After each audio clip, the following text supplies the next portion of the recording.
Part 2. You will hear a woman giving a talk about the evolution of automobiles, their impact on urban life and the environment, and potential solutions to reduce car dependency. First, you'll have some time to look at questions 11 to 15.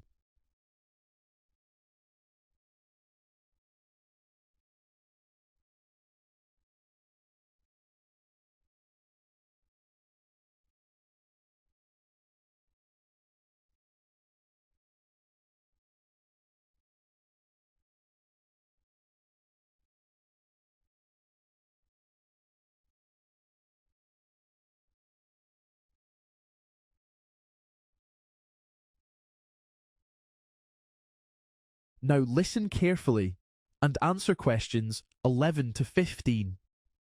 Welcome to today's discussion on one of the most significant innovations in human history, the motor car.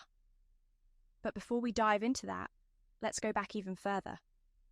The invention of the wheel was a major shift in how transportation functioned, enabling the creation of carts and wagons. It revolutionized the way goods and people were moved, and was undoubtedly a groundbreaking advancement many centuries ago. Some might argue that the biggest change came much later, with the rise of industrial transport systems, but the wheel itself was the foundation of modern mobility. Fast forward to the early 1900s, and the automobile became a dominant mode of transportation. During this period, cars rapidly took over from traditional means of travel, with many people choosing them over horse-drawn carriages and bicycles. Not only did cars gain widespread popularity, but they actually replaced many other transport options altogether. Some suggest that what made them unique was their engineering, but their ability to fully displace older methods is what made them stand out. Now, you may be wondering how this discussion fits into our larger series. Today's program expands upon an earlier discussion I had on transport, where I explored various historical changes in how people get around. This episode is one part of a larger exploration of transport evolution, focusing specifically on automobiles. Some may expect us to cover global transport methods today, but we are instead honing in on a single crucial aspect: the rise and impact of cars. One major issue we face today with cars in urban areas is severe congestion.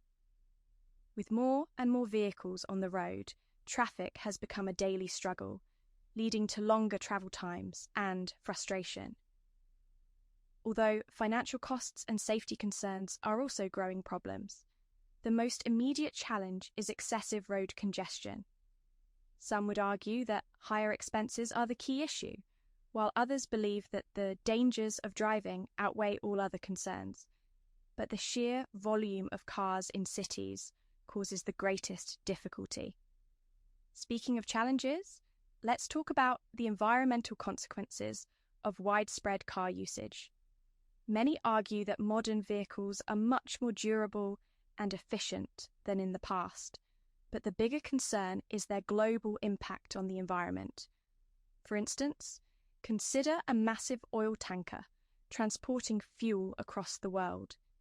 It demonstrates the serious damage that car emissions contribute on an international scale. Some people claim that cars today are not as harmful as they once were, while others believe the real problem is how they are manufactured. But in reality, their carbon footprint remains a major issue. Before you hear the rest of the conversation, you'll have some time to look at questions 16 to 20.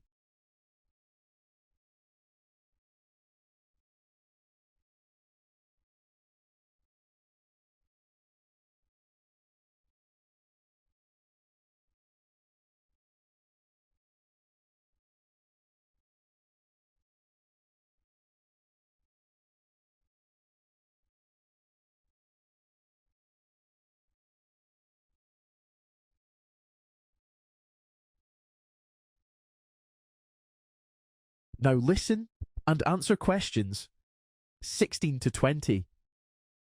As we consider the challenges caused by increasing car usage, it's crucial to explore strategies that could help reduce vehicle dependence in urban areas. One effective approach is to establish zones where cars are restricted, allowing only pedestrians and cyclists to move freely.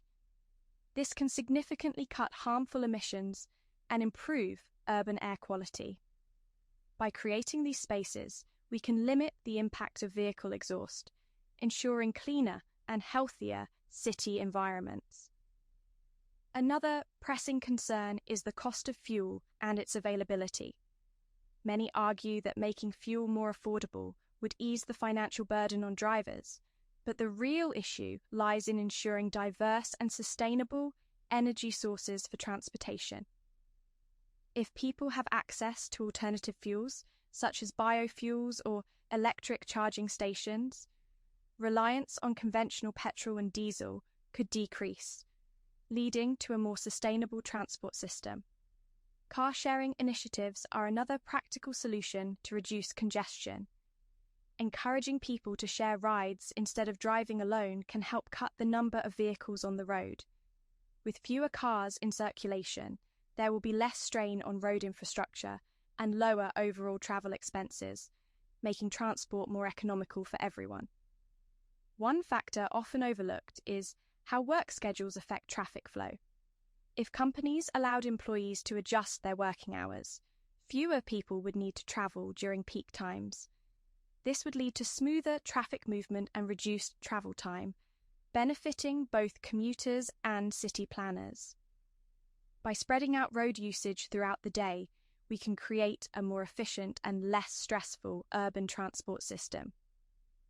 Finally, enhancing public transportation networks is essential for reducing reliance on personal vehicles. Expanding and upgrading bus and train services, making them more reliable and comfortable, would encourage people to use them more frequently. Additionally, addressing noise pollution caused by heavy traffic can make public transport a more pleasant alternative, attracting even more users and easing congestion further. By implementing these measures, cities can take meaningful steps toward a more sustainable and efficient transportation system, benefiting both people and the environment. That is the end of part 2. You now have 30 seconds to check your answers to part 2.